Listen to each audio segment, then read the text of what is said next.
Magandang araw at ngayong araw nga ay naisipan naming manguha ng talaba dahil resti ni Josawa kaya ito, umalis kami ng bahay. Umaga nga kaming gumayak at bumiyahe papunta nga ng Tinugbok at papunta nga kami sa bahay ng tiyahin ko. Doon nga kami dadayo para manguha nga ng talaba.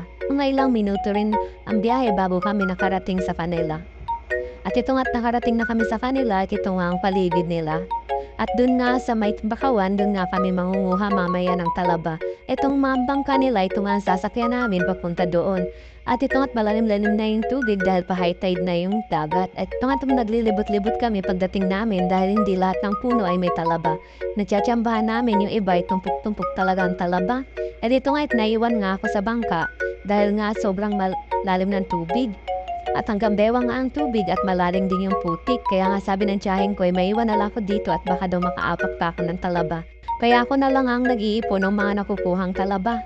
Mga higit isang oras din siguro kami nandito sa bakawan. At nung medyo marami-rami na yung nakuha namin na inaisipan na namin bumalik dahil yung init nga yung sakit na rin sa balat. At ito nga yung mga nakuha namin nung pagdating namin doon sa bahay ng tiyahin ko ay nipon-nipon na namin. At ito nga yung talaba na nakuha namin lahat. At ito nga nung gabi, naisipan ko ang ihawin at lagyan ng cheese at ginawa ko nga ang cheesy talaba. Thank you for watching. Hanggang dito na lang. Bye!